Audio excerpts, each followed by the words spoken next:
Hello friends, welcome again to another video of investment themes जो मैं record कर रहा हूँ कॉन्स्टेंटली।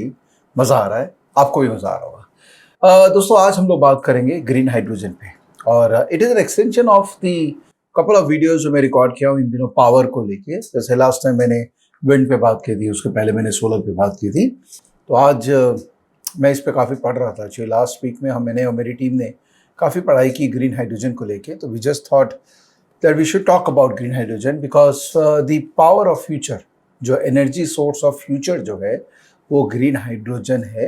और क्यों है इसके बारे में चर्चा करेंगे, थोड़ी टेक्निकल बातें भी करेंगे कि ग्रीन हाइड्रोजन क्या होता है, कैसे बनता है, इसका क्या रिलेवेंस है। और लास्ट टाइम का मैंने वीडियो आपको दिया था जो विंड के बारे में बताया था ना, उसमें मैंने चैट जीपीटी को यूज़ किया था to understand lot of things. तो आपने चालू किया है क्या चैट जीपीटी को यूज़ करना समझने के लिए कि एक इंडस्ट्री क्या होती है, उसका वैल्यू चेन क्या होता है? अगर आपने चालू नहीं किया तो I think you should start now because it is one big opportunity which you are missing to capitalise on adding knowledge to your vocabulary. तो ग्रीन हाइड्रोजन की बात करते हैं। मैं यहाँ बैठा हूँ, आज थोड़ा सा माहौल चेंज किया हमने, बैकग्राउंड को चेंज किया because change is the only constant और हमको चेंज करते रहना चाहिए। तो ग्रीन हाइड्रोजन के बारे में आज देखेंगे। पीपीटी आपके सामने, मैं आपके सामने, मेरे सामने पीपीटी। तो लेट्स स्टार्ट विद दिस। तो मैंने क्या किया, मैंने एक प्रेजेंटेशन तो बनवाया टीम से। I have to start by thanking my team member also जी, अदर पीपल जिनके कंटेंट से हम इंस्पायर होके, हमने सोर्स मेंशन कर दिया, कंटेंट से इंस्पायर होके हमने यहाँ पर कुछ चीज़ें ऐड की है। तो we have used the PPT जहाँ पर हमने फ्लो भी रखा है, प्लस हमने चैट जीपीटी भी यूज़ किया है जिसमें मैंने क्वेश्चंस पूछे और उस क्वेश्चंस के आंसर आए। तो उनको यूज़ करके मैं ये पूरा डिस्कशन आज करने वाला हूँ। होपफुली ये वीडियो तकरीबन 20 से 25 मिनट का होगा। आई होप आप लास्ट तक रुकेंगे बिकॉज कुछ नया ही सीखने वाले हैं इसके अंदर। और पहली बार जुड़े हैं तो चैनल के साथ में परमानेंट जुड़ने का टाइम आ गया है। ग्रीन हाइड्रोजन, ग्रीन हाइड्रोजन सुनने में बहुत ही सिंपल लगता है कि ग्रीन का मतलब हो गया पोल्यूशन फ्री और हाइड्रोजन का मतलब हो गया हाइड्रोजन गैस, है ना। तो कुछ डेटा मैं आपके साथ में शेयर करना चाहता हूँ before I get into green hydrogen होता क्या है।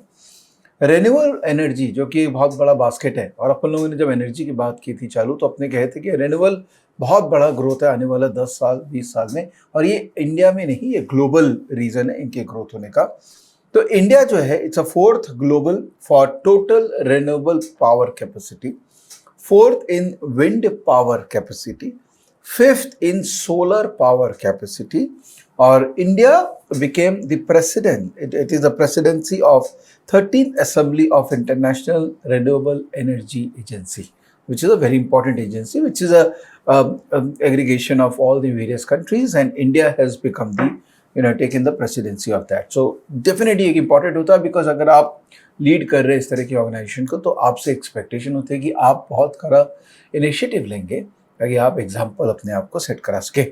अगर ओवरऑल कैपेसिटी देखें तो सबसे बड़ा रेन्यूएबल के अंदर में कैपेसिटी इंडिया के अंदर में है वो है विंड पावर, लार्ज हाइड्रो और स्मॉल हाइड्रो। इन दोनों में डिफरेंस ये होता है कि लार्ज हाइड्रो इज बेसिकली जब बड़ा प्लांट होता है हाइड्रो का तो लार्ज हाइड्रो होता है, और जो छोटा प्लांट होता है वो स्मॉल हाइड्रो के रूप में होता है। आई थिंक इसका मुझे याद नहीं आ रहा, बट हाँ the number is quite significant. और वेस्ट टू एनर्जी जो है वो तकरीबन 45। तो एक significant proportion of India's capacity is actually from the renewable energy, और ये सारे सोर्सेज आज के डेट में जो रिन्यूएबल एनर्जी में रोल प्ले कर रहे हैं। हाइड्रोजन, देखिए हाइड्रोजन बहुत तरीके के होते हैं, और हाइड्रोजन में from a source of energy perspective बात कर रहा हूँ कि हाइड्रोजन कहीं से भी ऑब्टेन किया जा सकता है, फॉसिल फ्यूल से भी, बायोमास से भी, वाटर और रिन्यूएबल से भी। जनरल परसेप्शन क्या है कि हाइड्रोजन जो होगा वो वाटर से निकलता है, H2O है ना वाटर का फॉर्मूला, तो उसमें जो H जो है वो एक हाइड्रोजन के रूप में मिल जाता है, बट जनरल परसेप्शन यही है। But actually hydrogen can be obtain from any sources. Natural gas जो है वो सबसे कॉमन सोर्स है हाइड्रोजन जनरेट करने का। रफली 3/4 of total dedicated hydrogen production आज की डेट में, मतलब almost 70 million tonne per year जो है वो नेचुरल गैस से ही जनरेट होता है। करेंटली दुनिया का सबसे ज़्यादा हाइड्रोजन प्रोड्यूस होता है नेचुरल गैस और कोल से, और जो रिन्यूएबल एनर्जी से जो हाइड्रोजन प्रोड्यूस होती है मतलब एक हो गया नॉन रिन्यूएबल एनर्जी से हाइड्रोजन प्रोड्यूस हो रहा है तो वो तो हाइड्रोजन है ही, बट जो रिन्यूएबल एनर्जी से हाइड्रोजन प्रोड्यूस होता है उसको ग्रीन हाइड्रोजन बोलते हैं, बराबर है। पर कॉन्सेप्ट बहुत सिंपल सा है कि भाई ये पूरे हाइड्रोजन प्रोडक्शन प्रोसेस के अंदर में कहीं पर भी कार्बन एमिशन नहीं हुआ है तो उसको ग्रीन हाइड्रोजन कहते हैं। वाटर इलेक्ट्रोलाइसिस जो कॉन्सेप्ट है, मतलब वाटर के अंदर में इलेक्ट्रिसिटी डाल के उसको तोड़ देना हाइड्रोजन ऑक्सीजन में, ये मोस्ट मैच्योर टेक्नोलॉजी है as far as production of green hydrogen is concern. तो ये यहाँ पर आपको कलर कोड भी दिख रहा होगा, तो यहाँ पर ब्लैक है, ब्राउन है, ग्रे हाइड्रोजन है जो मिथेल और रिफॉर्मेशन से बनता है, नेचुरल गैस इसका एक सोर्स है। ब्लू हाइड्रोजन है जिसमें फॉसिल फ्यूल से बनता है। टर्क्वाइज हाइड्रोजन है, पिंक हाइड्रोजन है जो न्यूक्लियर एनर्जी से प्रोड्यूस होता है। और ग्रीन हाइड्रोजन जो है उसके सोर्सेज होते हैं रिन्यूएबल एनर्जी और प्रोसेस के अंदर में इलेक्ट्रोलिसिस, बायोमास, गैसिफिकेशंस, ये मेजर प्रोसेस है। मैंने ये सारी बातें एक्चुअली चैट जीपीटी से भी चर्चा की थी, तो मैं आपको ब्रीफली बताता हूँ। पहले तो मैंने चैट जीपीटी को प्लीज़ बोला कि प्लीज़ बोलना बहुत ज़रूरी है, उनसे बेटर आंसर लेने के लिए। फिर मैंने उनको बोला भाई मुझे थोड़ा ग्रीन हाइड्रोजन के बारे में बता दीजिए। तो चैट जीपीटी ने कहा कि भाई ग्रीन हाइड्रोजन जो है वो hydrogen gas produced using renewable energy sources है। वो एक क्लीन और सस्टेनेबल एनर्जी कैरियर है। जो बहुत कॉमन मेथड है ग्रीन हाइड्रोजन प्रोड्यूस करने का वो है वाटर इलेक्ट्रोलिसिस। इसका मतलब splitting water into H2 and O2 using electricity generated from renewable sources like solar, wind और hydropower। ठीक है, ये कॉन्सेप्ट तो अपने को समझ में आ गया एकदम कि अब ग्रीन हाइड्रोजन क्या है, पिक्चर क्लियर हो गया। इसके बेनिफिट्स क्या है, एनवायरमेंटल का इम्पैक्ट है, रिन्यूएबल इंटीग्रेशन है, वर्सटैलिटी है और डीकार्बोनाइजेशन है। ओके, चैलेंज इसके अंदर में ये है कि कॉस्ट है कि आज के रेट में इट्स एन एक्सपेंसिव, बिकॉज ये जो process of using non renewable energy itself is expensive. तो ये आज के रेट में ये एक्सपेंसिव है, but over a period of time with scale ये भी सस्ता हो जाएगा। जैसे अभी ईवी सस्ते हो रहे हैं ना धीरे धीरे, वैसे वैसे ये भी धीरे धीरे सस्ता हो जाएगा। इंफ्रास्ट्रक्चर की रिक्वायरमेंट इसके अंदर में काफ़ी है और एफिशिएंसी जो है अभी आज के रेट में एफिशिएंसी के ऊपर में चैलेंज है, बट इवेंचुअली ये सारे प्रॉब्लम सॉल्व हो जाएंगे। फिर मैंने चैट जीपीटी से पूछा कि भाई तू मुझे इस इंडस्ट्री के बारे में थोड़ा ज्ञान दे देना, इंडिया में ये इंडस्ट्री कैसे इवॉल्व कर रही है। तो उसने मुझे कुछ आंसर्स यहाँ पर दिए। तो बहुत ज़बरदस्त तरीका है किसी भी इंडस्ट्री को समझने के लिए। एक साथ साथ में आपका एक, मान लीजिए एक रोबो एनालिस्ट तैयार हो गया, तो आप जहाँ कुछ स्टडी कर रहे हैं, इंटरनेट पे गूगल कर रहे हैं, कुछ भी कर रहे हैं, Google has actually become very complicated, because कहाँ कहाँ ले जाएगा अपने को पता ही लगेगा। चैट जीपीटी साथ में हो या जेमिनी साथ में, जो भी आपको जो जनरेटिव एआई टूल्स जो है, आप कोई भी एक टूल को पकड़ लीजिए, बिकॉज आज के रेट में ये काफ़ी अच्छा काम कर रहा है। ये पूरा ग्रीन हाइड्रोजन का वैल्यू चेन है, इसको बहुत अच्छे से एक्सप्लेन किया गया। सबसे पहला एनर्जी जनरेट होती है वो या तो सोलर विंड से होती है। H2 प्रोडक्शन, तो बेसिकली एनर्जी जो आई वो इलेक्ट्रोलाइजर में चला गया, इलेक्ट्रोलाइजर में पानी आ रहा है और ये पानी बहुत क्लीन पानी होना चाहिए। हाँ, जितना क्लीन पानी होगा उतना बेटर एनर्जी प्रोड्यूस होगा। वो कन्वर्ट होता है, फिर उसके बाद कंप्रेस होता है। अब कंप्रेस हो गया, H2 जो कंप्रेस हो गया उसको फिर को डिस्ट्रीब्यूट और स्टोरेज में डालना होगा, तो उसके लिए टैंक्स होते हैं, गैस पाइपलाइन होती है, शिप होता है, ट्रेन है, ट्रक्स है। इनफैक्ट ये पूरा मैं इसी से समझ रहा था कि जो वैल्यू चेन है पूरा, उस वैल्यू चेन के अंदर में क्या क्या कंपोनेंट्स होते हैं। तो feed stock supply, water supply, renewable energy के सोर्सेज हो गए, जैसे जो सोलर वगैरह जहाँ से एनर्जी प्रोड्यूस हो रही है वो इसके अंदर में प्लगिंग करना है। फिर हाइड्रोजन प्रोडक्शन का जो प्रोसेस है इलेक्ट्रोलिसिस, वो पूरा प्रोसेस यहाँ पर हो गया, विच इज़ कन्वर्टिंग दिस। फिर हाइड्रोजन स्टोरेज, ये कोई आम स्टोरेज नहीं है कि आप तेल की तरह उसको कोई टैंकर में डाल दिए। Hydrogen needs a specific kind of storage, तो उसमें compressed hydrogen stored in high pressure tank, liquid hydrogen में भी स्टोर हो सकता है इन अ वेरी लो टेम्परेचर, और केमिकल स्टोरेज में भी हो सकता है। तो ये पूरा जो है टैंकर और डिस्ट्रीब्यूशन, ये स्टोरेज का काम करता है। ये आप देख रहे हैं, ये पूरा pipeline, bulk transportation, online generation, ये पूरा थर्ड और फोर्थ जो है वो इसके अंदर में आ गया। उसके बाद हो गया हाइड्रोजन का एप्लीकेशन। तो एप्लीकेशन बहुत जगह से हो सकती है, ग्राउंड ट्रांसपोर्टेशन हो सकता है, फ्यूल फ्लाइट्स में हो सकती है। इनफैक्ट मैंने कहीं पढ़ा भी था कि अभी एक फ़्लाइट उड़ी है जिसको हाइड्रोजन से ही पावर किया गया है, which is very very good, because hydrogen के पावर से अगर फ्लाइट को सबसे ज़्यादा एनर्जी, अच्छी सोर्स ऑफ एनर्जी चाहिए होती है, तो अगर वो हाइड्रोजन यूज़ कर पा रहे हैं तो बहुत अच्छी बात है। लार्जली आज का डेट में hydrogen as a energy source is more business utility largely. हमारे जो घर में जो इलेक्ट्रिसिटी आती है वो इतनी हाइड्रोजन पावर्ड आज की डेट में नहीं है, बट इवेंचुअली बोला जा रहा है कि ये पूरा इकोसिस्टम जो है, जो पावर्ड कर रहा है मल्टीपल चीज़ों को, ये धीरे धीरे धीरे हाइड्रोजन इनेबल्ड या न्यूक्लियर इनेबल्ड, न्यूक्लियर थोड़ा टाइम लगेगा because it's still in nascent stage, but hydrogen enabled ये पूरा इकोसिस्टम मूव करता जा रहा है। तो इलेक्ट्रोलाइजर जो कि इसका बेसिक एक्टिविटी है, इलेक्ट्रोलाइजर में अल्कलाइन इलेक्ट्रोलाइजर भी हो सकता है, प्रोटॉन एक्सचेंज मेम्ब्रेन भी हो सकता है, या सॉलिड ऑक्सीडाइड भी हो सकता है। मतलब सॉलिड ऑक्सीडाइड मतलब बहुत ज़्यादा ऑपरेटिंग टेम्परेचर पे काम करती है, रिलेटिवली एफिशिएंट ज़्यादा है, कॉस्टली भी है। Alkaline is a very simple, इसके बारे में मैं समझने की कोशिश कर रहा था, मैंने बहुत सारे प्रॉम्प्ट डाले चैट जीपीटी को, अच्छा से उन्होंने समझाया कि बेसिकली आप मान लीजिए एक तरीके का केमिकल एंगेजमेंट है पानी के साथ में, केमिकल और इलेक्ट्रिसिटी का एंगेजमेंट है, और एक तरीके से तोड़ना है पानी को। तो तरीके अलग अलग है। जो सबसे मॉडर्न तरीका है वो सॉलिड ऑक्साइड तरीका है, जो कि अभी it is yet to reach its level of efficiency. जो मोस्ट कॉमन तरीका है इलेक्ट्रोलाइजर का वो है अल्कलाइन का तरीका। तो इन दुनिया भर में देखो ना, ये एक बड़ा अच्छा रिपोर्ट मिल गया हमको, एवेंडेस का रिपोर्ट है, ऑल तो मैंने इसका डेटा को अभी तक वेरीफाई नहीं किया, बट बड़ा इंटरेस्टिंग डेटा है कि दुनिया में जो जितने भी एनर्जी की डिमांड है, राइट, उस डिमांड में 20% डिमांड जो है वो इलेक्ट्रिसिटी से पूरी होती है, 39% डिमांड लिक्विड फ्यूल से पूरी होती है, 16% डिमांड गैसियस फ्यूल से पूरी होती है, 21% डिमांड सॉलिड फ्यूल से पूरी होती है, और बाकी 4% अदर से, राइट। हाइड्रोजन का एक जो एडवांटेज मुझे इसमें देखने को रिपोर्ट पे भी लिखा, बहुत प्यारा बात इन्होंने कही कि हर एनर्जी सोर्स का एक एक यूज केस है, एक एडवांटेज है, एक प्रॉब्लम है, एक्सेट्रा। हाइड्रोजन क्या करता है ना, हर यूज केस के अंदर में वैल्यू ऐड करता है। जैसे इलेक्ट्रिसिटी है, अब hydrogen will act as a efficient energy store solution, right. तो ऐसा नहीं है कि हाइड्रोजन एक प्योर प्ले रिप्लेसमेंट है एक एनर्जी सोर्स का। सपोज कोई तरीके से हमने एनर्जी निकाली, चलो तेल से एनर्जी निकाली, अब वो एनर्जी को हमको स्टोर करना है, तो स्टोरिंग प्रोसेस के अंदर में हाइड्रोजन को लगाए तो वो और बेटर एफिशिएंट स्टोरेज सोल्यूशन बना सकता है। तो इस पे बहुत काम हो रहा है, दुनिया भर में बहुत काम हो रहा है। इनफैक्ट इलॉन मस्क की भी मैं इंटरव्यूज अगर सुन रहा था तो उसके अंदर में भी he is also talking about hydrogen. हमारे इंडिया के अंदर में रिलायंस, अडानी, ये सब बहुत ज़्यादा एग्रेसिव है अभी हाइड्रोजन ओरिएंटेड इकोसिस्टम बिल्ड करने में।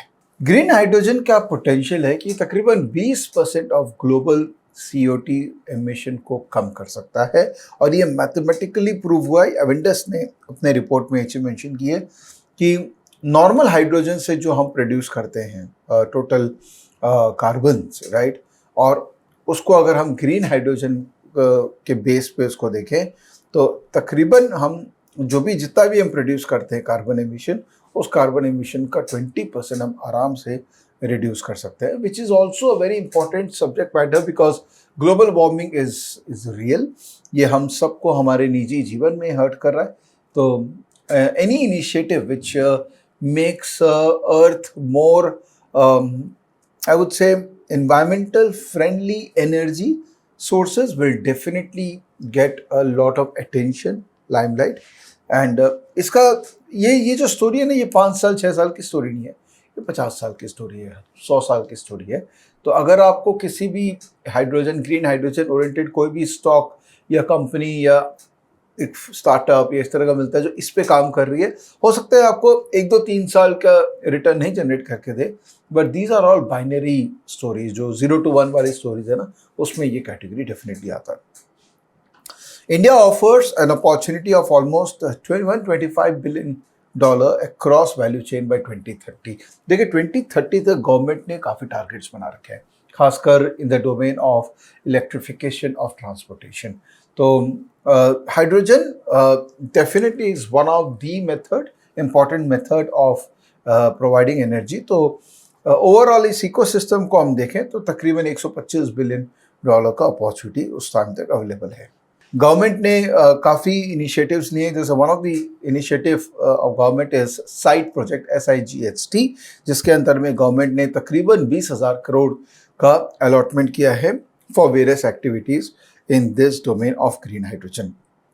जो बड़े प्लेयर्स हैं जिनको ये साइट मतलब global energy corporation of India, ये साइट प्रोजेक्ट का फुल फॉर्म है strategic intervention for green hydrogen transition SIGHT programme. इस साइट प्रोग्राम के गवर्नमेंट ने काफ़ी फाइनेंशियल सपोर्ट्स वगैरह कमिट किए हैं, तो वो सपोर्ट को और उसके थ्रू जो प्रोडक्शन डेवलपमेंट का जो एक टेंडर आया कि गवर्नमेंट हाइड्रोजन मिशन तैयार करेगी 1500 मेगावाट पर एनम का इलेक्ट्रोलाइजर मैन्युफैक्चरिंग और 412 किलो TPA का ग्रीन हाइड्रोजन प्रोडक्शन। ये साइट स्कीम के अंडर में आता है। इसको गवर्नमेंट ने टेंडर दिया था और इसको लेने वाले थे एक्मे क्लीन टेक, ग्रीन को, 0C, Reliance green, HHP2, Welspun, Torrent power, JSW, CSC projects, UPL, BPCL, ये सबको ये प्रोजेक्ट के अंदर में एलोकेशन मिला है।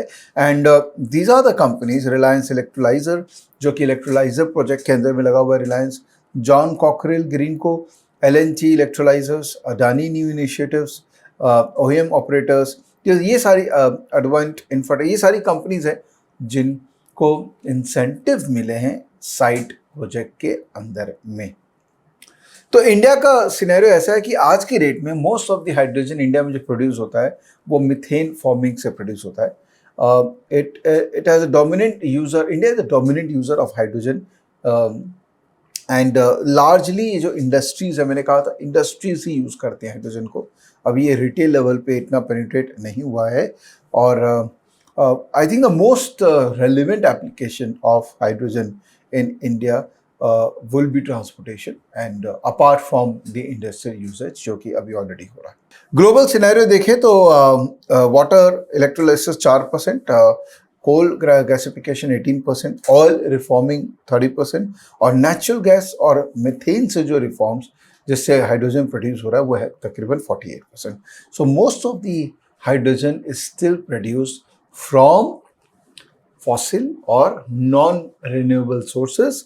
तो ये ग्लोबल ट्रांजिशन होगा from non renewable to a renewable sources in this domain of green hydrogen. इतने सारे प्रोजेक्ट्स हैं जो दुनिया भर में चल रहे हैं। यूरोप के अंदर में सबसे ज़्यादा प्रोजेक्ट है। इनफैक्ट यूरोप ने ऑलरेडी $609 बिलियन कमिट कर रखा है for creating that backbone of green hydrogen. And उसके बाद सेकंड में है यूनाइटेड स्टेट्स, क्योंकि they are one of the largest consumer of power, तो उन्होंने भी काफ़ी कमिट करेगा। इंडिया भी आई थिंक 2 बिलियन कमिट किया हमने, तो हम धीरे धीरे कैचअप कर रहे हैं। बट दुनिया भर में जैसे सोलर बड़ा होता जा रहा है वैसे ग्रीन हाइड्रोजन भी धीरे धीरे बड़ा होता जा रहा है। ये जो ट्रेड है, ये कहीं मेरे को स्लाइड मिला था, बड़ा इंटरेस्टिंग स्लाइड है कि वे एक्सपोर्ट फोकस कंट्रीज जो ग्रीन हाइड्रोजन में ट्रेड कर रही है उसमें Argentina, Australia, Chile, Egypt, India, right. और जो इम्पोर्ट फोकस है, जो इम्पोर्ट करेगी अल्टीमेटली ग्रीन हाइड्रोजन एनर्जी, वो है Belgium, France, Germany, Japan and south Korea. ये भी अगेन बड़ा इंटरेस्टिंग सा है। ये एक रिपोर्ट हमको मिली, Alvarez and Marsal analysis report, जिसके अंदर में कौन सी कंट्री है जो ग्रीन हाइड्रोजन इंफ्रास्ट्रक्चर के लिए तैयार है या उसकी रेटिंग है। तो यूनाइटेड स्टेट्स सबसे ज़्यादा स्कोर करती है, उसके बाद चाइनीज़ मेनलैंड, UK और फिर इंडिया। इंडिया भी एक्चुअली में इंफ्रास्ट्रक्चर पॉइंट ऑफ व्यू से काफ़ी काम इस डोमेन पे कर रही है and we will be continuing. ये हो गया expanding production and use case of green hydrogen. तो ये हो गया प्रोडक्शन इंफ्रास्ट्रक्चर। प्रोजेक्ट इम्प्लीमेंटेशन में कौन कौन सी कंपनी है, ट्रांसपोर्टेशन स्टोरेज में कौन कौन सी कंपनी है, और hydrogen offtake which is basically using hydrogen for their final product, जैसे steel manufacturer, green ammonia, refineries, mobility, तो ये सारी कंपनी है। तो ये पूरा वैल्यू चेन में किन किन कौन कौन सी कंपनीज है, ये ग्लोबल कंपनीज है, नॉट जस्ट इंडियन कंपनीज। तो जैसे इलेक्ट्रोलाइजर टेक्नोलॉजी और मैन्युफैक्चरिंग में रिलायंस, अभी रिलायंस ग्रीन हाइड्रोजन पे काफ़ी काम कर रहा है, वारी काम कर रहा है। तो ये लोग इलेक्ट्रोलाइजर जो है ना, जो बेसिकली तोड़ता है पानी को, उसका मैन्युफैक्चरिंग का कैपेसिटी बिल्ड करने में लगा रहे हैं। EPC प्लेयर्स में जैसे LNT है, टाटा प्रोजेक्ट्स है, ये सारी कंपनीज है। अडानी है, ये खुद का पूरा प्लांट बनाने के, टर्की प्लांट बनाने के चक्कर में, और लास्ट में ऑब्वियसली दी ट्रांसपोर्टेशन के अंदर में ये सारी कंपनीज हैं। इनफैक्ट यही बात मैंने चैट जीपीटी से भी पूछी, और चैट जीपीटी ने को मैंने पूछा कि भाई तू बता दे कौन कौन सी कंपनीज है जो इंडिया के अंदर में काम कर रही है। तो दुनिया में तो ये सारी कंपनीज आ गई। इंडिया में है इंडियन ऑयल हाइड्रोजन प्रोडक्शन और इलेक्ट्रोलाइजर में Indian oil, NTPC, Tata power, Reliance, और इंजीनियरिंग और टेक्नोलॉजी सोल्यूशन में LNT, Godrej and Boyce, fuel cell and end use application में भेल, Mahindra and Mahindra, renewable energy provider के अंदर में ReNew power, Adani, research and development में इंडियन सर्टिकल इंस्टीट्यूट, और कंसल्टिंग इंजीनियरिंग सर्विसेज में टीसीएस, केपीएमजी, और टेक्नोलॉजी प्रोवाइडर में Hindustan aeronautic limited for hydrogen fuel cell technology for aerospace application. है तो बड़ा जबरदस्त चैट जीपीटी से एटलीस्ट हमको एक लेवल का एनालिसिस सामने मिल जाता है। उसके बाद हमारे ऊपर है कि हम इसके ऊपर का एनालिसिस अपने साथ कैसे कर सकते हैं। तो there are lot of information which I have in this presentation. अगर आपको डाउनलोड करना हो तो डाउनलोड कर लीजिए। इसमें यू विल गेट टू सी कि कौन सी कंपनी किस तरह का इनिशिएटिव ग्रीन हाइड्रोजन के ऊपर में ले रही है। जैसे इलेक्ट्रोलिसिस के अंदर में इलेक्ट्रोलिसिस कैपेसिटी बिल्डअप के अंदर में रिलायंस काफ़ी अच्छा काम कर रहा है। एनटीपीसी ग्रीन है जो कि रिन्यूएबल एनर्जी प्रोड्यूस कर रहा है, वही फॉरवर्ड इंटीग्रेशन हाइड्रोजन में भी घुसेगा। गेल है, ऑयल इंडिया है। तो ये जितने भी एनर्जी ओरिएंटेड कंपनीज हैं इंडिया में, ये सब कोई ना कोई तरीके से एक add on power capacity build कर रहे हैं ताकि हाइड्रोजन को भी प्रोसेस करके वो उस डोमेन में घुस सके। So there are a lot of companies here. आप पढ़िए. The idea of giving this video was that whatever I have read about this is very exciting. Although इसके अंदर में भी डायरेक्ट कंपनी ज़्यादा है नहीं, कुछ सारी कंपनीज इनिशिएटिव ले रहे हैं। रिलायंस कुछ ले लिया, अडानी ले रहा है, या वारी ले रहा है। बहुत सारी कंपनीज है, कुछ इनिशिएटिव ले रहे हैं। बट ऐसा कोई एक पावर प्ले नहीं है जो कि खाली इसी में बहुत डीपली इन्वॉल्व है, खासकर लिस्टेड के अंदर में।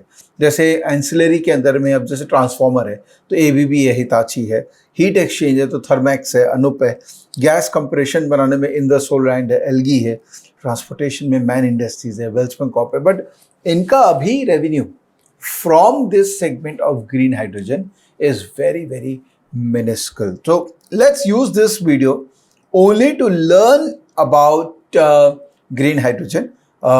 बहुत ज़्यादा हम green hydrogen point of view से अभी इन कंपनीज को ट्रैक करके इन कंपनीज में ट्रेड करने का नहीं सोचें। Let's use this knowledge to upgrade ourself, and obviously हम ये भी कोशिश करेंगे कि कभी कोई अनाउंसमेंट आया इस डोमेन में, गवर्नमेंट की तरफ से कुछ भी आया, तो हमको एटलीस्ट पता है ग्रीन हाइड्रोजन क्या है, और थोड़ा हम इसका इम्पैक्ट एनालिसिस करने में सक्षम हो जाएंगे। यहाँ से डायरेक्टली कंपनीज निकाल के उनमें ट्रेड करना, ये इन्वेस्ट करना, आज की रेट में मुझे कोई ऐसा नाम नहीं नज़र आ रहा है जो मैं आपको बोल सकूं कि इसको आप डेफिनेटली देखिएगा। बाकी पीपीटी डाउनलोड कर लीजिए, रेफरेंस के रूप में कुछ कंपनीज मेंशन्ड है वो देख लीजिएगा। But having said that, it will not be a direct green hydrogen exposure in you. तो I hope you liked it, I loved it. मुझे बहुत पसंद आया इस एनर्जी के बारे में समझने में। अभी एक एक करके सबके बारे में समझ रहा हूँ, सोलर, विंड, हाइड्रोजन, अभी और भी कुछ समझना बाकी है। ये पूरा पावर सेक्टर के ऊपर में अंडरस्टैंडिंग ज़बरदस्त बिल्ड हो गई। अब क्या मैं ईजियर हो गया मेरे लिए कॉम्प्रिहेंड करना कि कोई अगर इसके बारे में कुछ बोल रहा है, चाहे टीवी में बोल रहा है, चाहे इंटरनेट पे बोल रहा है, तो मैं ईजिली उसको कॉम्प्रिहेंड कर पाता हूँ, rather than looking here and there and figuring out कि यार ये क्या बोल के चला गया। तो use this investment theme videos for building that conceptual understanding of your, as well as use ChatGPT for building up that understanding. चलिए, thank you so much, bye, I hope it was useful, and अपना ध्यान रखिए और बस सीखते रहिए, because सीखना ही है जो लाइफ लॉन्ग है, और उसी से ही हम लॉन्ग टर्म कर सकते हैं, बहुत कुछ कर सकते हैं। बाय, ध्यान रखिए, जय हिंद।